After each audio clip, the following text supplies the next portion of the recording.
sinyalnya aman juga. Oke, shalom teman-teman semuanya. Halo, halo, halo. Wow, kita senang bisa ketemu teman-teman lagi ya malam hari ini. Asik. Setelah seminggu, tadi siapa yang bilang tuh? Kangen seminggu gak ketemu, weh. Jeffrey ya, Jeffrey.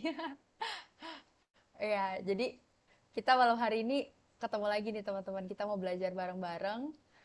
Dan aku hari ini mau sharing ke teman-teman dan aku juga masih belajar ya teman-teman. Jadi di sini aku bukan ngajarin gitu, tapi aku cuma berbagi sharing tentang ya firman Tuhan pastinya dan juga mungkin sedikit pengalaman aku. Kita akan belajar sama-sama gitu ya teman-teman tentang keuangan. Asik. Ini topik yang menarik harusnya. Menarik sih, menarik. Oke, aku sambil share screen ya. Sebentar. Semoga dia tidak macet. Oke.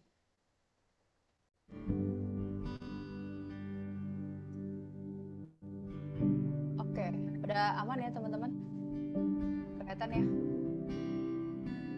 Oke, aman harusnya. Oke, siap. Oke teman-teman, yuk kita sekarang mau sama-sama fokuskan hati dan pikiran kita gitu ya. Kita mau belajar bareng-bareng.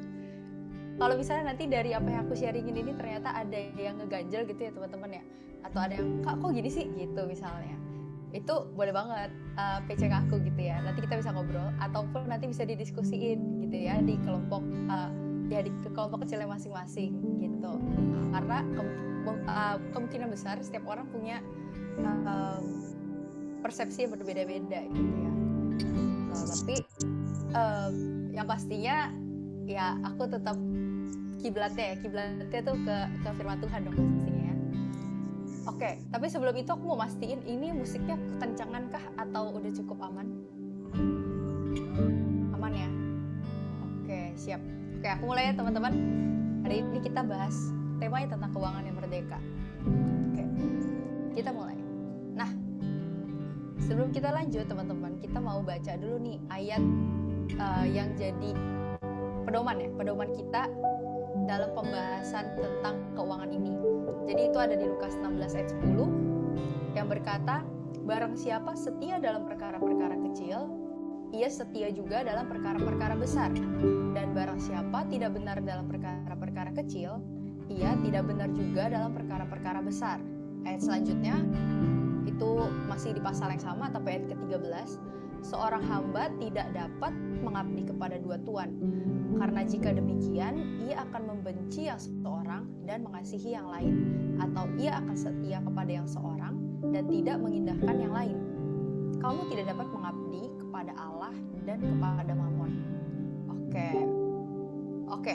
Jadi kalau kita ngomongin tentang keuangan teman-teman, kita berbicara tentang kesetiaan gitu ya. Seperti di ayat tadi di Lukas 16 itu dibilang barang siapa setia dalam perkara kecil, dan di pasal tersebut di perikop tersebut konteksnya adalah ngomongin tentang keuangan kayak gitu ya teman-teman.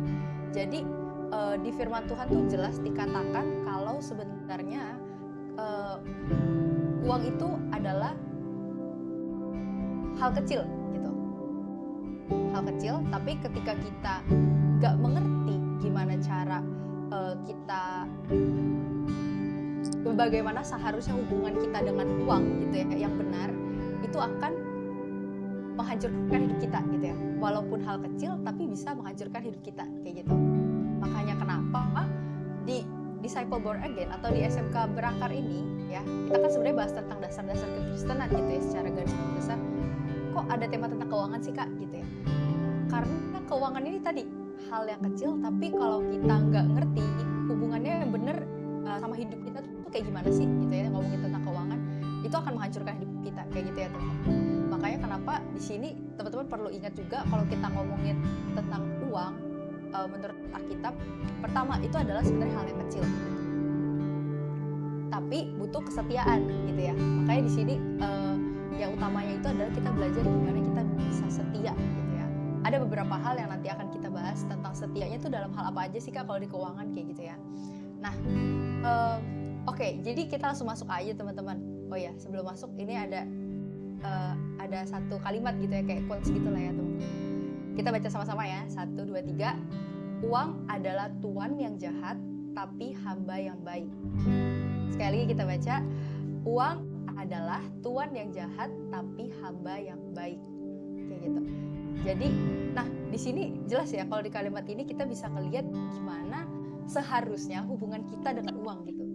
Jadi bukan uang yang menguasai kita gitu ya, bukan uang yang jadi tuan kita, tapi harusnya kita yang menguasai uang itu, kita yang bisa mengelola, kita yang bisa ngatur si uang ini gitu, bukan malah kita yang diatur gitu.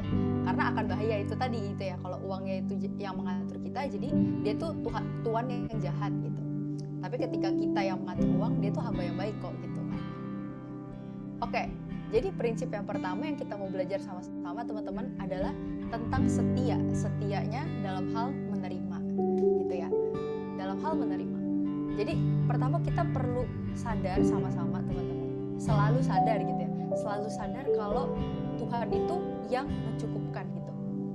Jadi Tuhan yang adalah sumber semua berkat kita. Walaupun gini ya teman-teman, walaupun Kak saya kan kerja gitu kan, saya kan usaha sendiri gitu. Ya udah karena saya kerja saya dapat uang gitu. Benar gitu ya. Kita bisa dapetin itu karena kita melakukan sesuatu, kita melakukan tanggung jawab kita gitu ya. Tapi jangan lupa kita bisa dapat kerjaan tuh karena siapa gitu ya. Kita bisa masih sehat dan masih bisa bekerja itu karena siapa gitu. Jadi di sini konsepnya adalah kita perlu sadar teman-teman.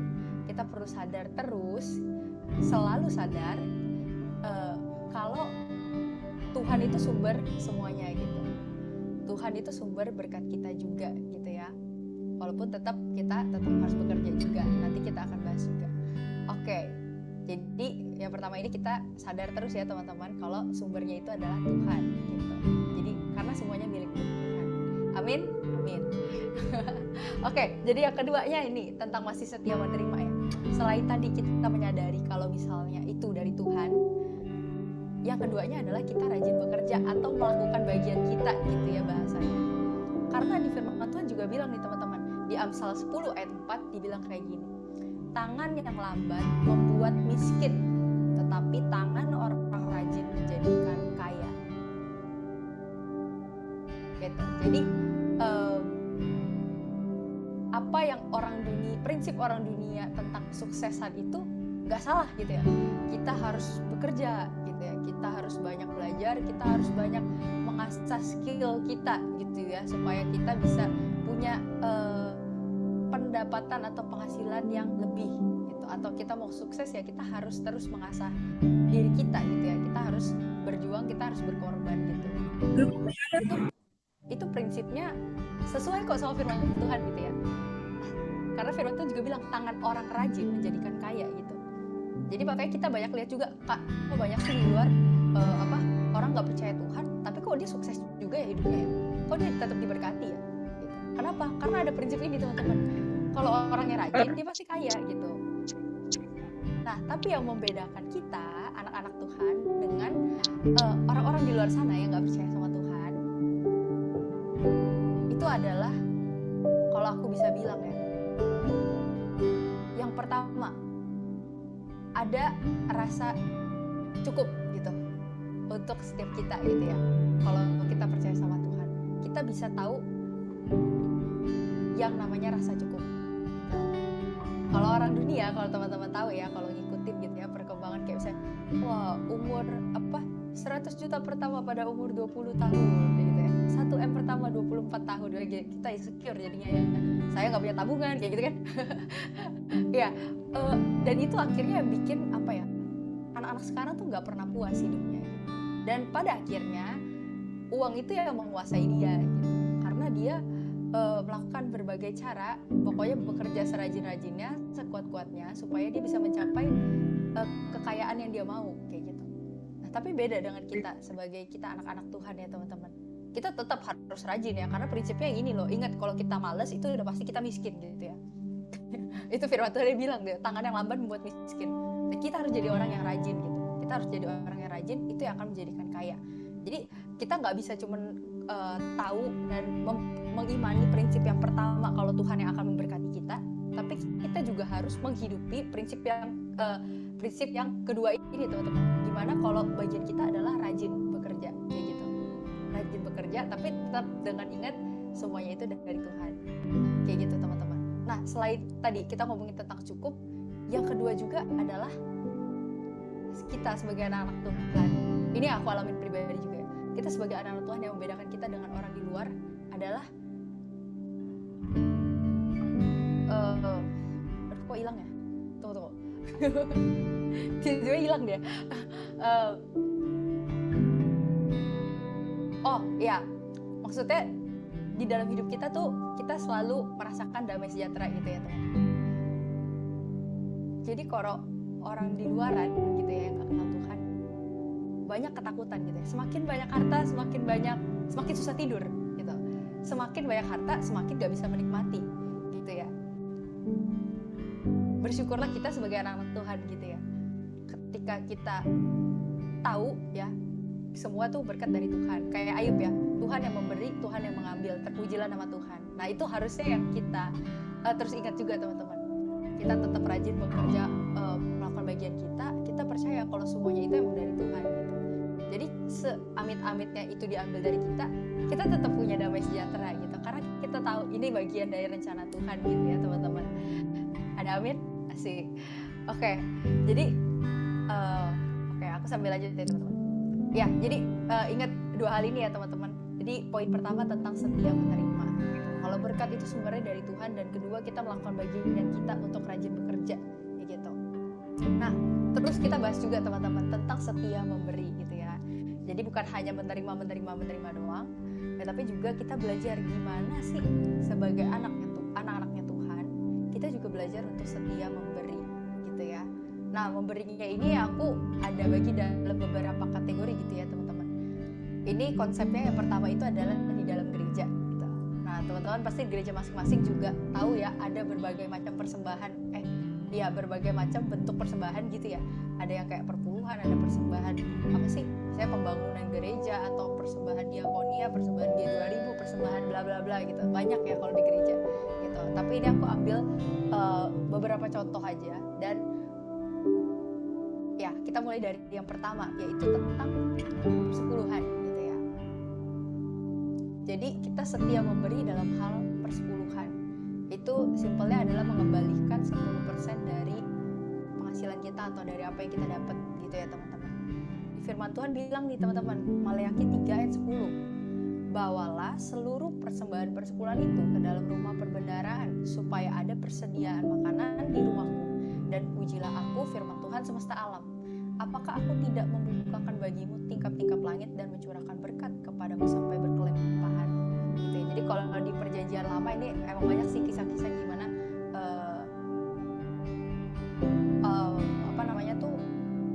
orang yang percaya sama Tuhan itu mereka pasti mengembalikan persepuluhan, bahkan di zamannya Kain dan Habel gitu ya. Itu kan mereka mengembalikan ya ke Tuhan persepuluhan gitu. Nah, di sini juga kita mau sama-sama belajar gitu teman-teman.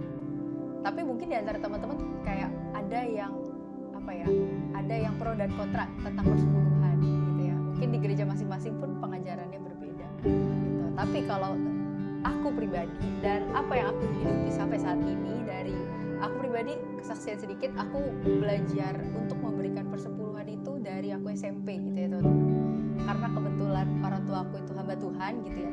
Jadi dari SMP walaupun aku belum menghasilkan uang gitu ya, tapi aku sisihkan dari uang jajan gitu. Kenapa kayak gitu? Tadi di ayat Lukas 16 masih ingat ya teman-teman? Kalau uang itu adalah hal perkara yang kecil gitu. Tapi kita perlu belajar untuk setia gitu ya. Setia. Jadi itu yang orang tua aku ajarin gitu ya. Dari aku SMP, walaupun aku belum bisa menghasilkan, walaupun mungkin uang jajannya pun gak banyak gitu ya, tapi itu yang dibiasakan gitu ya. Itu yang kayak ditanamkan dari aku SMP gitu. Jadi dari aku SMP sampai saat ini itu aku terus memberikan persepuluhan gitu ya teman-teman. Memberikan persepuluhan ke gereja, ya pasti ya ke gereja masing-masing gitu ya. Itu kalau aku pribadi. Jadi itu perlu kita biasakan. Banyak orang yang bilang, Kak, misalnya kayak nanti deh tunggu aku diberkati lebih gitu ya, baru aku memberikan persepuluhan. Nah sekarang pertanyaannya gini teman-teman, contoh ya, teman-teman dikasih uang jajan nih misalnya yang sekolah, dikasih 10.000 misalnya gitu ya. Nah terus berarti persepuluhannya berapa? 1.000 ya kan, gampang dong ngasihnya 1.000. Nanti kalau teman-teman udah misalnya naik kelas ya, biasanya naik kelas SMP SMA kan uang jajannya naik dong, biasanya mengikuti kelas. Misalnya uang jajannya udah naik nih, jadi 100.000 gitu ya, misalnya 100.000, berarti persepuluhannya adalah 10.000. Masih gampang ya, 10.000 doang gitu. Coba teman-teman bayangin ketika teman-teman udah kerja misalnya, atau teman-teman udah mendapatkan penghasilan sendiri yang misalnya udah kayak 1 juta, udah kayak lebih dari itu, bahkan misalnya kayak ada yang misalnya 10 juta atau bahkan diberkati lebih 100 juta misalnya gitu ya. Wah itu lumayan loh uangnya gitu. Kalau kita mikir ya secara manusia, misalnya kita dapetin berkat gitu ya, atau kita nanti punya penghasilan 10 juta, itu kita bayar per bulannya adalah 1 juta ya. Itu udah makin gede gitu ya. Nah coba teman-teman bayangin ketika teman-teman punya konsep yang salah dan tidak terbiasa untuk melatih diri gitu ya, untuk mengembalikan apa yang seharusnya kita kembalikan, itu akan jadi sangat berat dan pasti akan ada 1.001 alasan untuk kayak Tuhan nanti aja gitu kan, nanti aja Tuhan, ini masih ini aku butuh nih untuk kebutuhan sehari-hari, ini aku butuh untuk makan, ini aku butuh untuk bla bla bla gitu, ada aja alasannya. Makanya kenapa perlu kita setia dan perlu kita membiasakan diri untuk sejak sekarang ini kita belajar mengembalikan ya, bahasanya mengembalikan gitu ya teman-teman, mengembalikan 10% dari apa yang udah Tuhan berikan gitu. Sebenarnya kan semuanya milik Tuhan gitu ya, cuman ini Tuhan tuh menguji hati kita gitu ya. Nah ini ada satu quotes dari Pastor Christopher Tapiheru ya, ngomongin tentang perpuluhan. Quotesnya kayak gini teman-teman, perpuluhan bukanlah upaya untuk mengeluarkan uang dari dompet kita. Tuhan gak perlu duit lo gitu ya, melainkan upaya untuk mengeluarkan berhala dari hati kita. Nah ayo, boleh di screenshot ya, boleh di screenshot ya. Jadi perpuluhan itu kita perlu ingat sama-sama teman-teman, bukan upaya untuk mengeluarkan uang dari dompet kita gitu. Kayak kita merasa terbebani, aduh sayang banget nih harus ngeluarin duit nih gitu ya, buat kasih perpuluhan, untuk balikin perpuluhan gitu ya. Karena apa? Karena ya Tuhan gak perlu duit kita gitu. Orang semuanya dari Tuhan gitu ya. Kalau tadi konsep pertama kita belajar itu semuanya kan dari Tuhan gitu. Nah konsep prinsip tentang perpuluhan ini itu adalah upaya untuk kita belajar terus menerus mengeluarkan berhala dari hati kita, untuk memastikan kalau hati kita itu nggak dikuasai sama uang.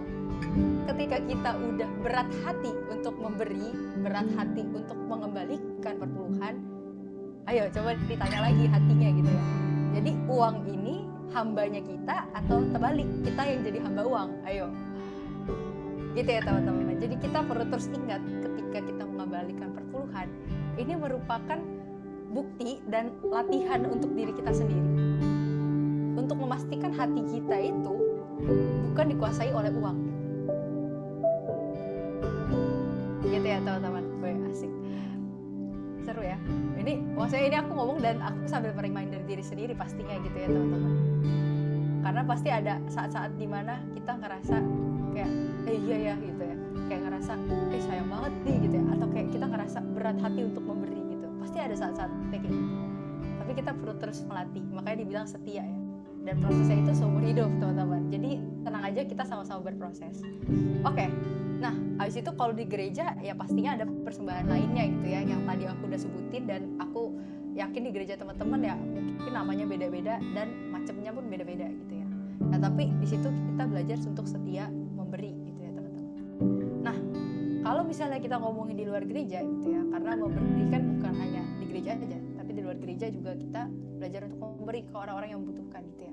Salah satunya kita bisa dengan charity, kita bisa memberi di komunitas, salah satunya di DB gitu ya teman-teman. Bahwa kita sama-sama belajar di sini ya. Nah, kita juga belajar untuk memberi di komunitas ini gitu.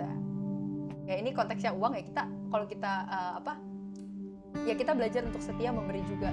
Kita menabur di sini gitu ya, untuk kita bisa memberkati teman-teman lagi yang lainnya. misalnya lagi di panti asuhan atau misalnya di anak-anak jalanan gitu ya.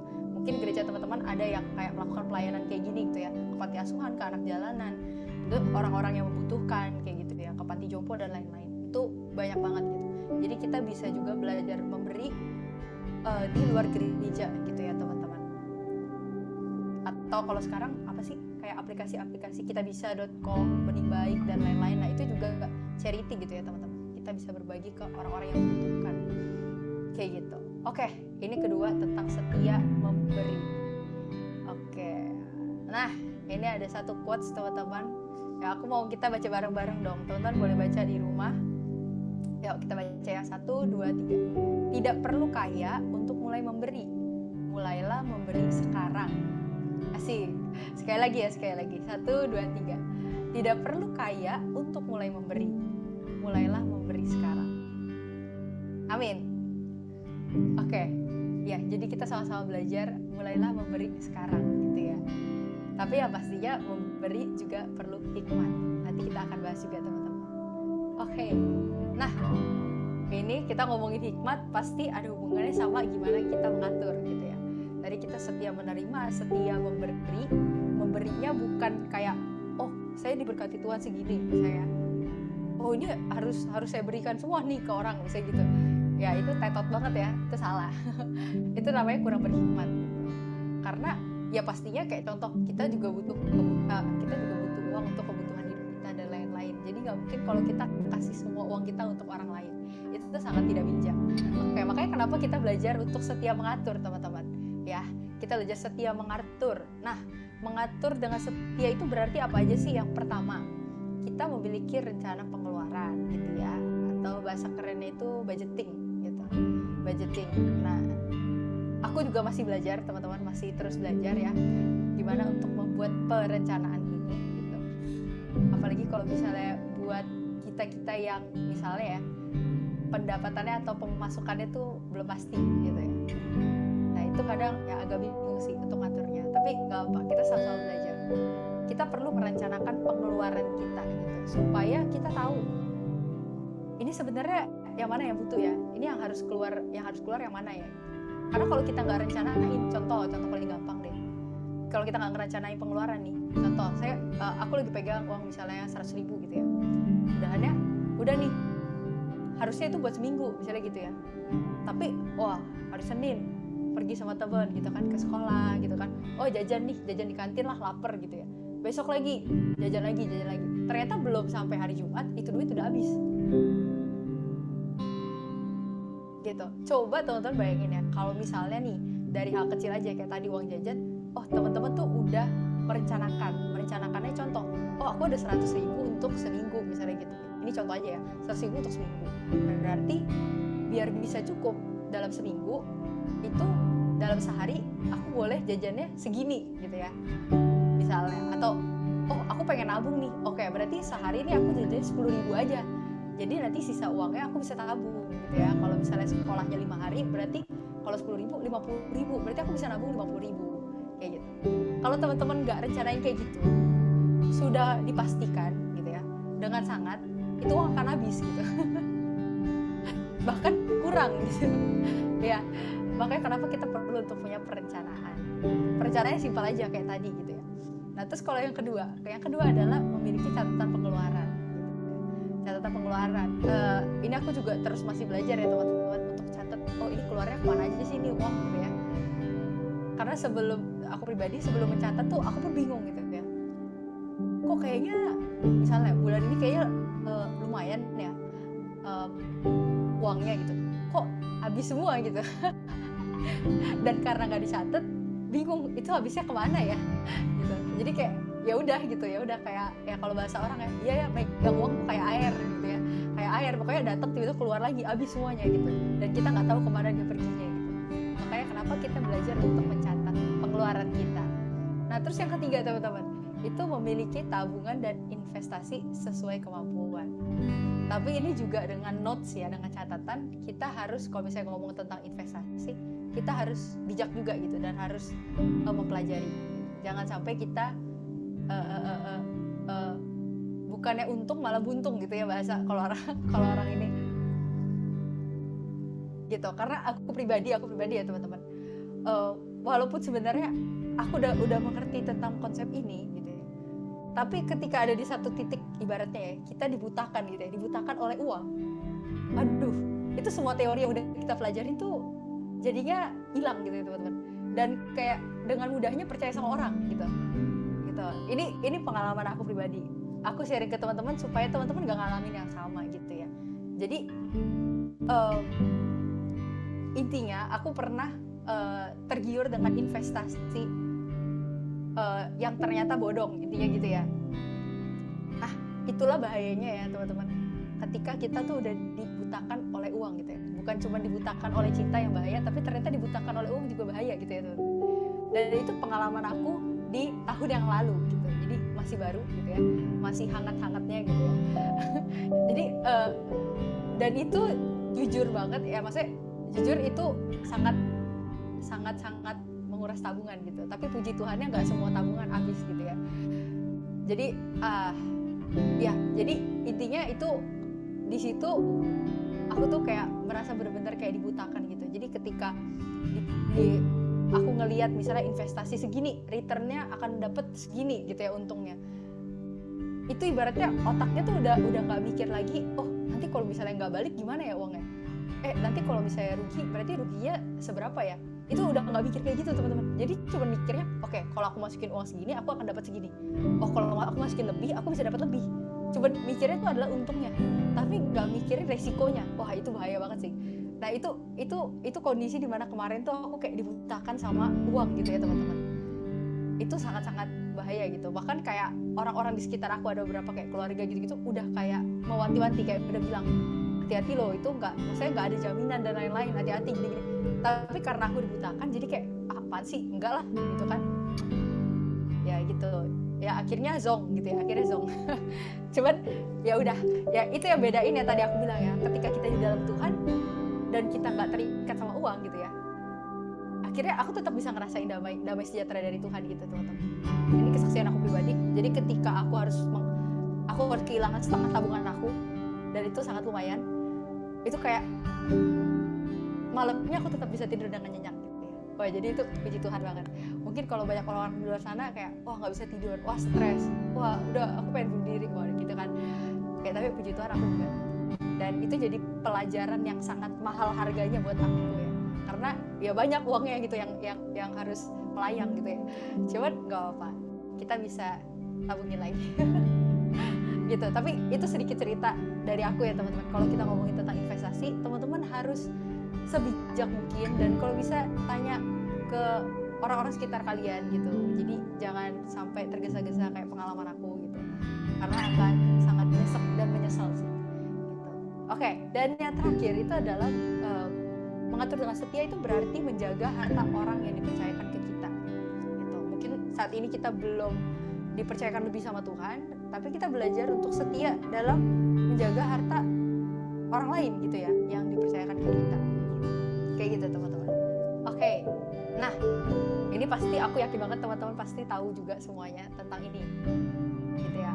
Kalau kita ngomongin setia mengatur, belakangan ini aku juga diingetin lagi tentang hal ini sih teman-teman. Jadi kita sama-sama belajar untuk terus gitu ya, untuk terus membedakan mana sih yang keinginan gitu, mana sih yang benar-benar kebutuhan gitu.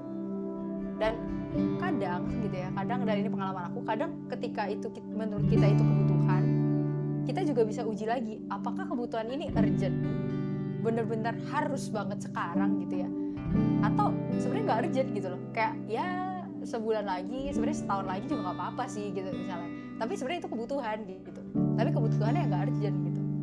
Nah, ini kita terus sama-sama belajar untuk membedakan ini ya teman-teman. Nah, kalau pengalaman aku pribadi lagi nih, kalau aku cerita baru-baru ini jadi kalau buat teman-teman yang tahu, aku kan suka olahraga gitu ya. Aku suka olahraga dan aku ada satu kebutuhan gitu. Buat aku ada satu kebutuhan. Aku kayaknya perlu nih untuk beli lagi baju olahraga gitu ya. Intinya gitu.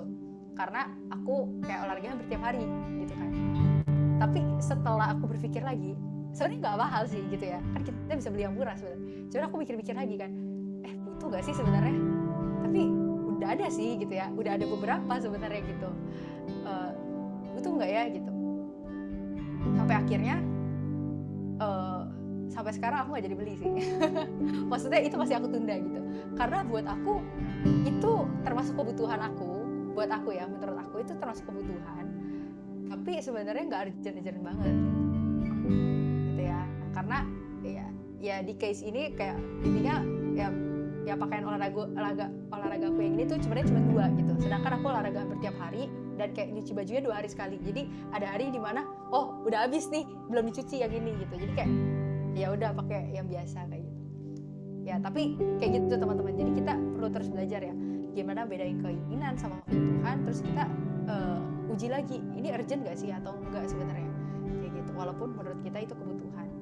Oke. Yo, next lagi teman-teman. Nah ini tadi kita udah belajar 3 hal. Nanti ada rekapnya di belakang. Oke, di Amsal 13 ayat 11 kita baca sama-sama di rumah masing-masing ya. Oke, 1, 2, 3. Harta yang cepat diperoleh akan berkurang, tapi siapa mengumpulkan sedikit demi sedikit menjadi kaya gitu ya. Jadi intinya ya kita perlu setia dan perlu terus rajin gitu ya, kita mengumpulkan sedikit demi sedikit, dan jangan sampai kayak tadi aku karena pengen cepet melipat gandakan itu uang gitu ya, jadinya hilang gitu. Itu ya nyesek banget sih teman-teman ya. Bayangin aja kalian udah menabung gitu ya, misalnya setahun lebih gitu ya, 2 tahun, dan tiba-tiba tabungan itu setengahnya hilang gitu ya. Nah itu lumayan sakit ya. Oke. Dan nah kita perlu terus ingat juga nih ayat ini teman-teman, pasti teman-teman udah hafal semua ya kan, ayat favorit gitu ya. Jadi ada di Matius 6 ayat 33, tetapi carilah dahulu kerajaan Allah dan kebenarannya, maka semuanya itu akan ditambahkan kepadamu. Jadi kita perlu terus ingat kalau walaupun kita butuh maksudnya kita harus bekerja melakukan tanggung jawab kita, tetapi jangan lupa kita perlu mencari dahulu kerajaan Tuhan. Supaya apa? Supaya kita terus diberikan hikmat sama Tuhan, supaya setiap tindakan yang kita lakukan itu Roh Kudus yang bantu pimpin. Ini salah gitu ya, ini benar gitu ya, kayak gitu. Jadi kayak kita dapat dengan mudah membedakan ini nggak usah gitu, yang ini ya udah boleh gitu. Jadi kita perlu terus cari Tuhan gitu, dan semuanya akan ditambahkan kepada kita, bukan hanya tentang harta tapi banyak hal kayak tadi, hikmat, tuntunan Tuhan gitu kan. Kayak pokoknya semuanya tuh kayak hidup kita tuh akan dituntun banget sama Tuhan lah ketika kita benar-benar cari Tuhan dan mengandalkan Tuhan.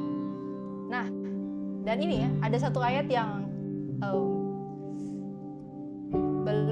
baru-baru di tahun ini lah ya, maksudnya baru-baru di tahun ini kayak benar-benar memberkati aku dan menegur aku sih lebih tepatnya juga gitu. Jadi ayatnya ada di 2 Korintus 9 ayat 10 ya teman-teman.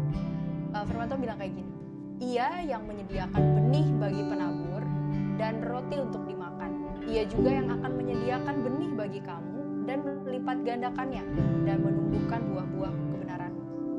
Jadi ini ianya di sini adalah konteksnya ini Tuhan Yesus, Tuhan yang ngomong. Jadi Tuhan yang akan menyediakan benih bagi penabur dan roti untuk dimakan. Jadi sebenarnya kalau kita ngomongin tentang keuangan, kita juga perlu menyadari teman-teman, ketika kita diberkati Tuhan, berkat itu ada yang memang harus jadi benih, ada yang memang seharusnya jadi roti untuk dimakan atau untuk kita nikmati kayak gitu. Jadi kayak tadi aku bilang, kalau di konteksnya memberi, bukan berarti semua berkat yang kita dapat kita kasih ke orang lain, walaupun orang itu butuh misalnya gitu ya. Misalnya ada orang butuh dana nih segini gitu kan, saya punya sih gitu kan, tapi ibaratnya kayak itu ya maksudnya kita punya dananya gitu ya, tapi kita perlu terus kita perlu tanya Tuhan juga, dan kita menguji Tuhan, apakah ini benih yang harus aku tabur ataukah sebenarnya bukan gitu. Bedanya apa sih kalau ketika kita tepat gitu ya teman-teman, kita memberkati atau kita memberi, memang itu benih yang Tuhan taruh emang untuk memberkati orang itu misalnya gitu ya, itu akan powerful gitu. Tapi ketika itu ketika kita misalnya nih, harusnya itu adalah roti untuk kita makan, tapi kita memberi untuk orang lain, kita menjadikan itu benih, yang ada adalah itu nggak powerful gitu. nggak powerful untuk orang yang menerima, dan itu akan ya kita nggak bisa menikmati gitu berkat yang seharusnya kita nikmati gitu. Jadi sangat nggak apa-apa kalau kita menikmati berkat Tuhan gitu ya teman-teman, kayak kita mau misalnya beli apa yang kita mau misalnya gitu ya, atau kita mau treat diri kita dengan misalnya yang suka makan mau makan gitu ya, itu sangat gak salah gitu, karena firman Tuhan juga bilang ketika kita diberkati ada bagian untuk menjadi benih, ada bagian untuk menjadi roti gitu. Jadi nggak semuanya benih dan nggak semuanya roti kayak gitu teman-teman ya. Nah ini aku merasa terberkati sih sama ayat ini gitu, dan itu kayak aku juga terus belajar untuk yang mana nih Tuhan yang benih, yang mana nih yang roti, yang mana yang emang harus kita kelola dengan baik gitu ya, yang mana harus kita berikan gitu teman-teman. Kita sama-sama belajar. Oke, nah jadi kesimpulannya adalah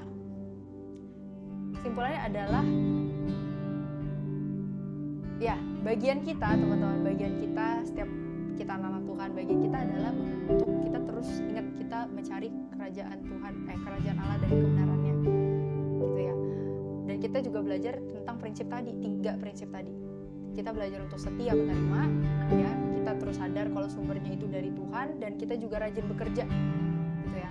Dan yang kedua kita belajar untuk setia memberi gitu ya, memberi di gereja maupun di luar gereja dengan hikmat Tuhan pastinya gitu ya. Dan kita tahu ini emang benih yang perlu aku tabur. Nah itu teman-teman sebenarnya ya itu nyambung juga sama poin ketiga di mana setia mengatur, termasuk juga ketika memberi gitu ya. Kalau teman-teman banyak yang suka belajar tentang keuangan, itu banyak maksudnya ya itu budgeting itu sangat-sangat membantu, termasuk dalam hal memberi gitu. Dalam hal memberi kita juga perlu budgeting, segini nih gitu ya, ini untuk memberi, nah sisanya segini nih yang untuk kebutuhan sehari-hari gitu.